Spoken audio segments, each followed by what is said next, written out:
교회는 지난 2000년 전에 오신 사람으로 오신 예수 그리스도, 그분을 이미 믿음으로 영접을 했고 성령께서 우리와 함께 하심으로 임마누엘, 다시 말하면 예수님과 함께 믿음의 삶을 살면서 다시 오실 예수님을 기다리는 믿음의 삶을 살아가는 공동체입니다. 우리는 예수님이 다시 오실 그날을 기대하며 기도합니다. 주여 오시옵소서. 아멘. 주 예수여 오시옵소서. 이 강림절 절기에는 예수님을 맞이하기 위하여서 우리가 회개하고 경건한 삶을 통하여서 우리 자신을 준비해가는 그런 마음으로 교회는 회개와 경건을 상징하는 보라색 빛깔의 색깔을 사용하고 있습니다. 예수 그리스도의 오심이 어떻게 우리 개인의 인생과 역사에 새로운 시작이 되는가라고 하는 것에 대하여서는 우리 개개인의 신앙적인 경험을 통해서 충분히 말할 수 있을 것입니다. 저 같은 경우에는 중학교 3학년 때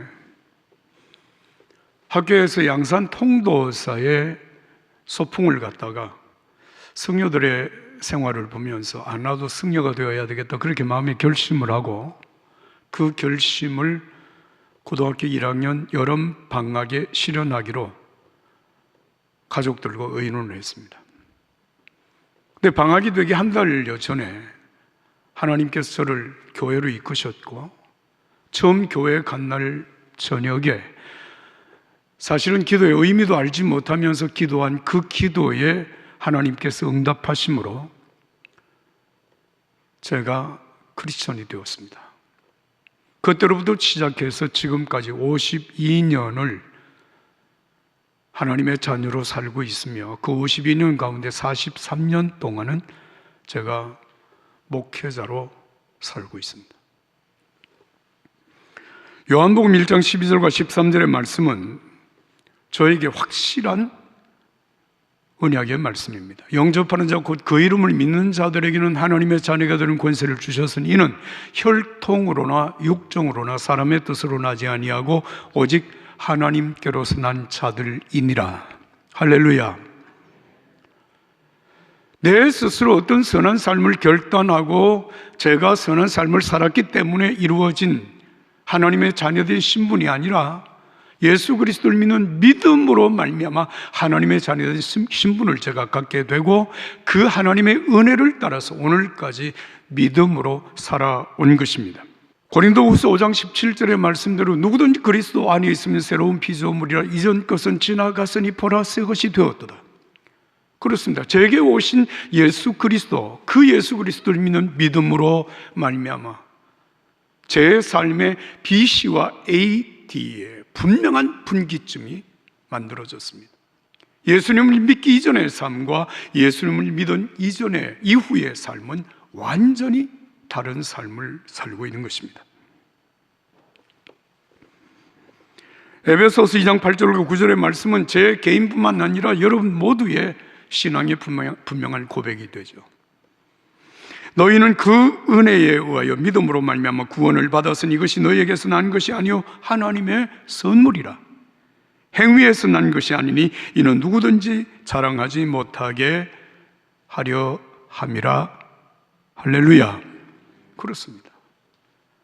우리가 오늘 하나님의 자녀가 되어 하나님 앞에 살 수 있는 것은 이건 전적으로 하나님의 은혜였습니다. 그러므로 우리가 자랑할 수 있다면 나를 구원하신 예수님밖에 자랑할 것이 없습니다. 이 은혜가 오늘 저와 여러분들 속에 확고하게 세워질 수 있기를 예수님 이름으로 축복합니다. 금년 강림절에는 누가복음 1장 말씀을 집중적으로 묵상하려고 합니다. 오늘 읽은 누가복음 1장 1절부터 4절의 말씀은 누가복음뿐만 아니라 사도행전의 서론이 됩니다. 까닭은 누가복음과 사도행전은 의사 누가가 기록했기 때문입니다. 의사 누가는 헬라인으로서 예수님의 12사도에는 들지 않는 사람입니다. 언제 어떤 과정을 통해서 누가가 예수님을 믿게 되었는지 정확하게 알 수는 없지만 그는 수리아 안디옥에서 태어나서 상당한 학문적 수업을 쌓은 지성적인 의사였다고 하는 것은 분명한 사실입니다. 그가 사도 바울을 만난 것은 사도 바울이 제2차 전도 여행 때 드로아에서 의사 누가와 함께 만나게 되고 그때부터 사도 바울과 동행하는 선교의 동력자가 되었습니다. 그렇게 복음을 전하다가 가이사라에서 구류를 살다가 석방되었고 그리고 마지막 바울 사도의 선교지였던 로마까지 함께 동행했던 정말 훌륭한 믿음의 동력자였습니다. 사랑하는 여러분, 선교사로 산다고 하는 것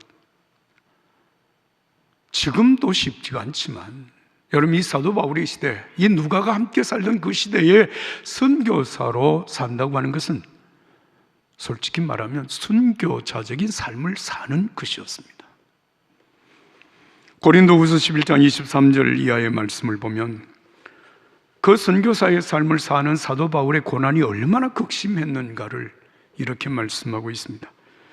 자주 투옥되었고 매도 셀 수 없이 맞았고 죽음의 고비도 여러 차례 넘겼고 유대인들에게 39대를 맞은 것이 5차례, 로마인들에게 매질을 당한 것이 3차례, 돌로 맞은 것이 1차례입니다. 3차례나 배가 난파되었고 망망한 바다에 빠져서 하루 종일을 보내기도 했습니다. 그러나 굳이 내가 자랑해야 한다면 나는 내가 당한 굴욕을 자랑하겠습니다. 왜냐하면 그 굴욕이 나를 예수처럼 되게 해주기 때문입니다. 영원히 찬양받으실 하나님 곧 우리 주 예수의 아버지께서 내가 하는 말이 거짓이 아님을 아십니다. 여러분, 이런 고난의 삶을 사도 바울은 피하지도 주저하지도 않았습니다. 사도행전 20장 22절 이하의 말씀입니다. 그러나 지금 내 앞에는 또 하나의 긴급한 일이 있습니다. 예루살렘으로 가야 한다는 부담입니다. 거기에 가면 무슨 일이 벌어지는지 나는 전혀 모릅니다. 쉽지 않을 것이 분명합니다. 내 앞에는 고난과 투옥이 있을 것을 성령께서 거듭해서 분명히 말씀해 주셨습니다. 그러나 그것이 나에게는 별로 중요하지 않습니다. 나에게 가장 중요한 것은 하나님께서 시작하신 일을 마치는 것입니다. 주 예수께서 내게 맡기신 사명, 곧 믿을 수 없을 만큼 후히 베푸시는 하나님의 자비를 내가 만나는 모든 사람에게 알리는 것입니다.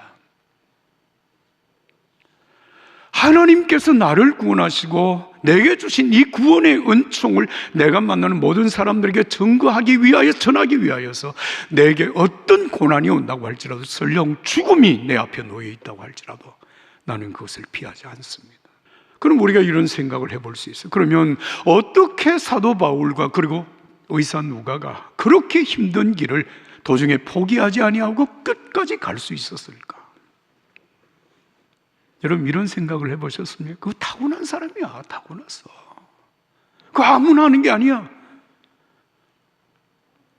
타고날 때, 태어날 때부터 그들은 그만한 믿음의 기질, 신앙적인 기질을 갖고 있었기 때문에 그 많은 어려움을 능히 극복하고 끝까지 갔던 거야. 여러분, 이런 생각을 할 수도 있습니다. 그러나 만약에 여러분 그것이 사실이라면 우리의 부족함은 스스로 합리화가 될 수도 있고, 나는 그런 기질이 없다고 하는 사실 때문에 여러분 낙심도 되고 좌절할 수도 있습니다.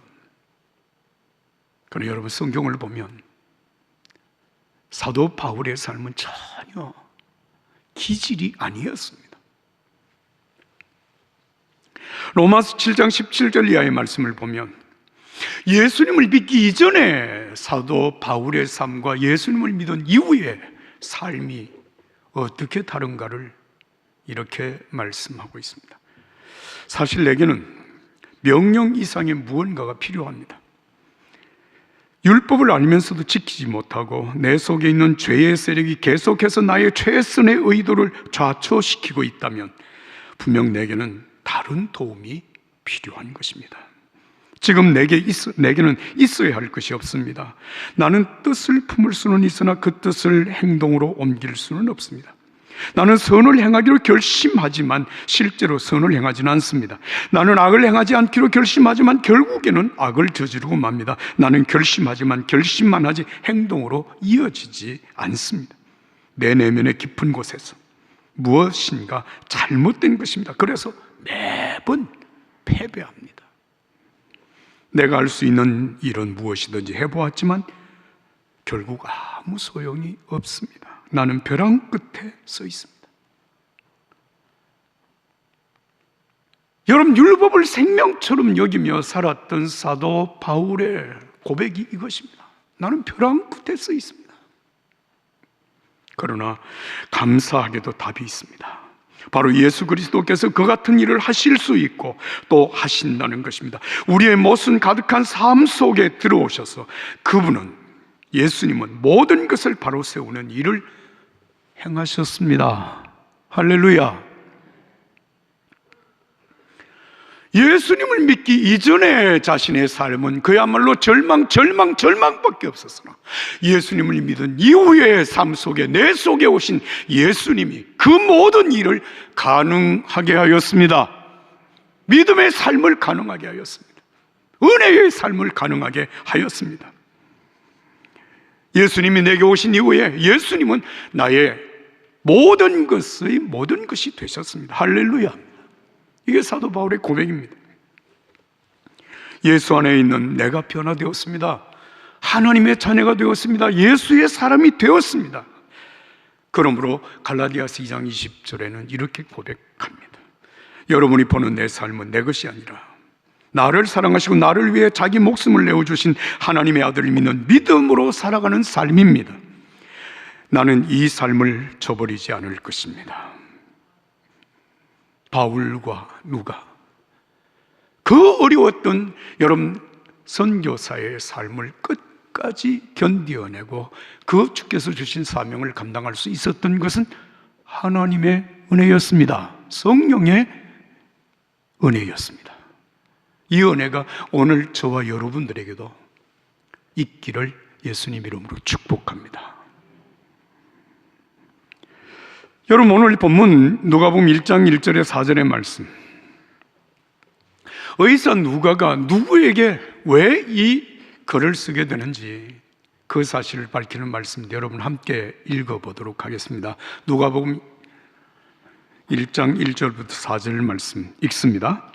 우리 중에 이루어진 사실에 대하여 처음부터 목격자와 말씀에 일꾼된 자들이 전하여 준 그대로 내력을 저술하려고 붓을 든 사람이 많은지라 그 모든 일을 그는부터 자세히 미루어 살핀 나도 데오빌로 각하에게 차례대로 써보내는 것이 좋은 줄 알았노니 이는 각하가 알고 있는 바를 더 확실하게 하려 함이로다. 아멘.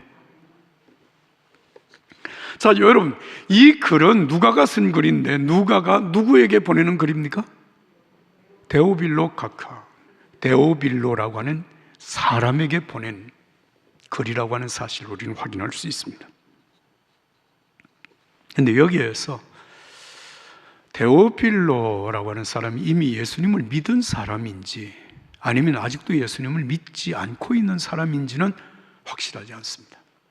다만 그가 예수님에 대해서 일부분 알고 있기는 하지만 그 알고 있는 바를 더 확실하게 하기 위하여서, 그래서 그 일을 통해서 그가 더 신실한 믿음의 사람이 되기를 원하는 마음으로 지금 의사 누가는 이 글을 쓰고 있다는 것은 확실합니다.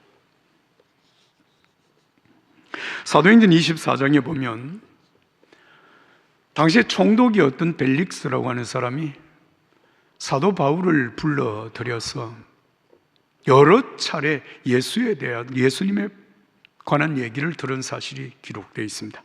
벨릭스와 그의 유대인 아내 드루실라가 바울을 불러다가 예수 그리스도를 믿는 삶에 대한 이야기를 듣습니다. 바울이 말하는 하나님에 대한 말씀이 그에게 부담이 되면 바울을 내보내면서 이렇게 말합니다. 오늘은 이만큼 하죠. 시간이 있을 때 다시 만납시다. 그런데 그 다음에 말씀이 참 중요한데요. 이런 대화가 자주 되풀이 되었습니다. 벨리스 총독은 예수 믿지는 않지만 사도 바울을 통해서 계속해서 지금 예수님에 대해서 얘기를 들어왔다. 자주 그 얘기를 들었다. 이렇게 성경은 표현하고 있습니다. 벨리스 총독처럼 데오빌로, 그도 역시 높은 신분의 사람으로서 예수님은 알았으나 아직은 분명한 믿음을 갖지 못한 사람인 것 같습니다. 그에게 누가는 자기가 믿는 예수 그리스도에 대하여서 깊이 연구해서 처음부터 자세하게 기록을 해서 지금 이 데오빌로에게 보내는 글이 누가복음이고, 그리고 그 사도들의 사역을 통해서 이 땅 위에 이루어진 하나님의 구원의 역사가 어떻게 펼쳐졌는지를 써서 보낸 글이 사도행전입니다. 사랑하는 여러분, 여기서 우리는 정말 한 영혼을 사랑하는 의사 누가의 구원에 대한 열정과 헌신을 보게 되는 것입니다. 한 사람의 영혼을 위하여서, 그 한 사람의 구원을 위하여서 자기가 가지고 있는 모든 지식과 모든 에너지와 모든 자원을 다 들여서 지금 이 글들을 집필하고 있어요. 여러분, 누가복음이 24장인데요 분량이 상당히 많습니다. 그리고 사도행전이 28장으로 기록이 되어 있습니다. 적지 않은 분량. 이것도 그냥 베껴 쓴 글이 아니라 자신이 연구하고 세심하게 살펴서 좌초지종을 정확하게 써서 벨릭스에게 보낸 글입니다. 이런 누가의 모습은 오늘 우리들에게 영적으로 큰 도전이 되고 있는 것입니다. 이를테면 여러분, 우리나라의 1903년도에 원산에서부터 성령의 역사가 강력하게 일어나기 시작합니다. 그 이유의 중심에 서 있는 사람이 1900년 우리 교회가 개척이 되었을 때 첫 번째 담임자 혹은 첫 번째 설교자로 6개월 동안 섬겨주었던 하디영 목사님이 그 원산에서 성령의 역사를 경험하게 됩니다. 그러면서 한국교회의 부흥운동이 일어나기 시작합니다. 또 한 가지 사건은 1980년대 우리 교회를 담임하셨던 전 목사님, 나원영 목사님 중심으로 해서 감리교회, 오천교회 100만 신도 운동이 전개되었습니다. 이런 부흥운동은 여러분, 한국교회뿐만 아니라 감리교회 부흥에 큰 불길을 일으켰습니다. 중요한 것은 여러분, 목표를 세우면 역사가 일어난다고 하는 사실입니다. 목표를 세우면 역사가 일어납니다. 한번 따라서 합시다. 목표를 세우면 역사가 일어납니다. 그렇습니다. 누가는 그 목표를 한 사람 데오빌로가 주께로 돌아와 구원받는 그 사실에 두었다는 것입니다. 그를 위하여서 엄청난 노력과 헌신을 마다하지 않았습니다. 여러분, 혹 우리는 이런 생각을 할 수 있어요. 지금 대한민국, 남쪽의 대한민국만 해도 아직도 예수 믿지 않는 사람이 4천만 명이 넘습니다. 그런데 한 사람 영혼을 구원해서 어느 세월에 여러분 4천만 영혼을 구원할 수 있겠습니까? 그러나 여러분, 중요한 것은 한 사람입니다. 나를 통하여 구원받는 한 사람의 구원이 여러분, 이 민족의 구원을 가능하게 하는 것입니다. 여러분이 믿고 있는, 우리가 믿고 있는 예수 그리스도의 여러분 십자가의 구원의 역사를 생각해 보시죠. 예수님은 온 인류를 구원하기 위하여, 우리 모두를 구원하기 위하여 하늘의 영광을 버리고 여러분, 인간의 몸으로 이 땅에 오신 메시아, 인간의 몸으로 이 땅에 오신 하나님이십니다. 그렇습니다. 온 인류의 구원을 위하여, 우리 모두의 구원을 위하여 예수님은 십자가에서 희생의 제물, 대속의 제물이 되셨습니다. 그런데 여러분, 예수님이 십자가를 지시게 되는 결정적인 마지막 순간의 사건을 기억하시나요? 본디오 빌라도가 예수님을 마지막 신문을 합니다. 아무리 신문을 해봐도 예수님을 사형에 처할 죄를 찾지 못합니다. 그런데 무리들은 아우성을 칩니다. 예수를 십자가에 못 박으라고 소리를 지릅니다. 여러분, 총독 본디오 빌라도의 직권으로 예수님을 얼마든지 석방할 수 있었습니다. 그런데 이 총독 빌라도가 승부수를 하나 던집니다. 6월절이 되면 한 사람의 사형수를 석방해 주는 특사 제도가 있었어요. 그 특사 제도를 승부수로 던집니다. 그 당시에 최악의 죄악을 저지른 바라바라고 하는 사형수가 있었습니다. 곧 사형에 집행될 이 바라바를 예수님 옆에 세웁니다. 그리고 백성, 그 무리들에게 말합니다.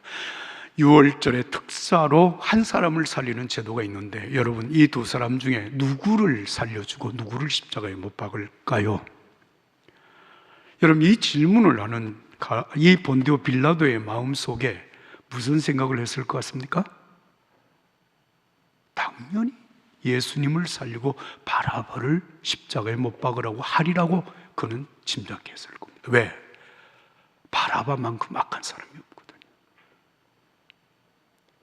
그런데 결과는 반대였습니다. 바라바를 살려주고 예수를 십자가에 못 박았습니다. 그래서 예수님이 십자가를 지고 가시는 것입니다. 여러분, 이 역사적인 분명한 사실이 우리들에게 무엇을 생각하게 하는가 하면 예수님은 온 인류, 우리 모두의 구원을 위하여 십자가를 지신 것이나, 여러분, 결정적인 마지막 순간에는 한 사람을 살리고 죽어야 할 한 사람, 살인마 바라바를 살리고 예수님이 십자가를 대신 지신 겁니다. 러시아의 영화 감독인 에프게니 메멜린이라고 하는 사람이 작년에 영화를 하나 만들었는데 그 영화가 바라바, 진실을 찾는 사람이라고 하는 영화를 만들었어요. 예수님 대신으로 살아난 바라바가 어떻게 살았을까? 그의 삶은 어떻게 변화되었을까? 그것을 상상으로 추리하면서 만든 영화인데요, 그 영화에 보면 바라바가 이렇게 말합니다. 죽어야 될 사람은 나였는데 나는 살 수 있는 가능성이 요만큼도 없었는데 예수님 때문에 내가 살았어. 내가 죽어야 할 죽음을 예수님이 대신 죽었어. 오늘 내 삶은 내 것이 아니야. 그분의 삶이어야 해. 그분이 나를 위하여서 죽으신 분이라고. 그분의 죽음을 헛되이 해서는 안 된다고 만나는 사람들에게마다 그 사실을 전하는 바라바의 모습을 영화로 만든 것이었습니다. 사랑하는 여러분, 이 바라바의 고백이 바라바만의 고백이겠습니까? 오늘 저와 여러분들의 고백은 아닙니까? 내 죄와 허물 때문에 마땅히 내가 죽어야 할 그 죽음을 대신해서 예수님이 죽으신 것입니다. 오늘 내가 사는 것은 내 자신의 삶이 아니라 나를 위하여 대신 생명을 내어주신 예수님을 위한 삶이 되어야 합니다. 이것이 여러분 우리의 고백이어야 하지 않을까요? 그분의 죽음을 헛되이 만들어서는 안 될 것 아닙니까? 오늘 바라보는 한 사람, 데오빌로 각하의 그 영혼을 살리기 위하여서 자신에게 있는 모든 지식, 모든 에너지, 모든 재원을 다 동원해서 한 영혼을 살리기 위하여서 이 글을 쓰고 있다는 사실을 여러분 보십시오. 오늘 저와 여러분들이 삶 속에 누가복음과 사도행전을 기록한 이 한 사람을 향한 누가의 뜨거운 구원의 열정, 이 구원의 은혜가 우리 개개인의 심령과 우리 가정과 우리 일터 속에 함께 하기를 예수님 이름으로 축복합니다. 축복합니다.